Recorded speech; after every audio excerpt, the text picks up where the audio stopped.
میں تو تاریخ کو تبلیغ سے بڑا سمجھا ہوں۔ حضرت مولانا انعام الحسن صاحب رحمۃ اللہ علیہ کا انتقال ہوا 1995 میں، تو میواتیوں کو بہت بڑا گروہ نظام الدین مرکز کے آگے ایک مسجد ہے، وہاں میں نے کئی نمازیں پڑھی ہوئی ہیں، وہاں مسلح ہو کے اکٹھے ہو گئے کہ اگر مولانا سعد کے علاوہ کسی اور کو امیر بنایا گیا تو ہم اسے قتل کر دیں۔ اور مولانا سعد صاحب بچے بالکل اس وقت،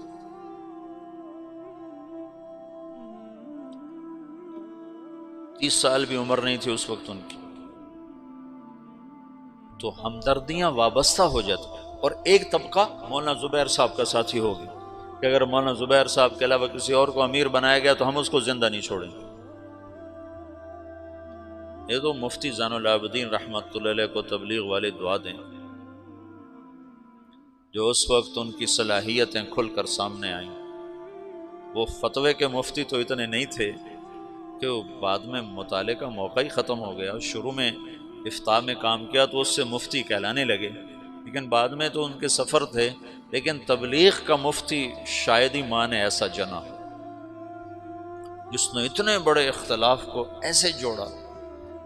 آج کل کے یہ مفتی ہیں نا، یہ ناقل ہیں، ناقل، یہ جتنے تمہارے دارالافتاء میں بیٹھے ہوئے جن کو آپ کہتے ہو مفتی صاحب مفتی صاحب، یہ مفتی نہیں ہیں، یہ ناقل ہیں۔ یہ تو فتویٰ نقل کر کے دے دیتے ہیں، اپنی بصیرت کے ساتھ معاملات کو سلجھانے والے کو مفتی کہتے ہیں۔ مولانا سعید خان صاحب کہتے تھے، 98 میں انتقال ہوا، اس وقت کہتے تھے پاکستان میں 2.5 مفتی ہیں، مفتی احمد علی سن رہے، کہتے تھے پاکستان میں 2.5 مفتی ہیں، 2 پورے ہیں، 1 آدھا ہے۔ میں نے کہا جی کون ہے؟ کہ بتاؤں گا نہیں، بتاؤں گا۔ مفتی اس کو نہیں کہتے جو بدائے ثنائے سے فتویٰ نقل کر کے دے دے، اور عالمگیری سے اور تمہاری وہ کیا ہے در مختار سے یا ان کتابوں سے تمہیں فتویٰ نقل کر کے دے دے، یہ تو ناقلین ہیں۔ اب تو یہ بے وقوف 1 سال تخصص میں کرنے کے بعد خود اپنا نام کے ساتھ مفتی لکھتا ہے، مفتی طارق جمیل۔ الو کو عبارت پڑھنی نہیں آتی اور خود اپنے نام کے ساتھ مفتی لکھواتا ہے۔ مفتی کا مطلب ہے مفت کی کھانے والا، ویلیاں کھاوانا۔ مفتی اس کو کہتے ہیں جو اپنی بصیرت کے ساتھ مسائل کی گتھیاں سلجھا دے۔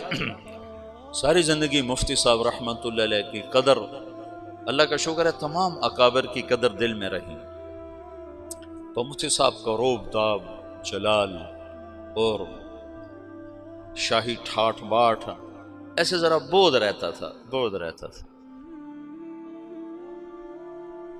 لیکن پہلی دفعہ ان کی عظمت اور ہیبت سامنے آئی جب 95 میں حضرت جی رحمۃ اللہ علیہ کا انتقال ہوا، اور جیسے انہوں نے تبلیغ والوں کو سنبھالا، مفتی صاحب نہ ہوتے تو نظام الدین میں پھڈا پڑ جاتا اور رائمنڈ والے نظام الدین سے الگ ہو چکے ہوتے۔ اس بندے نے ایسے جوڑ اصل مفتی ہونے کا حق ادا کیا، وہ زین العابدین کے نام کا حق ادا کیا۔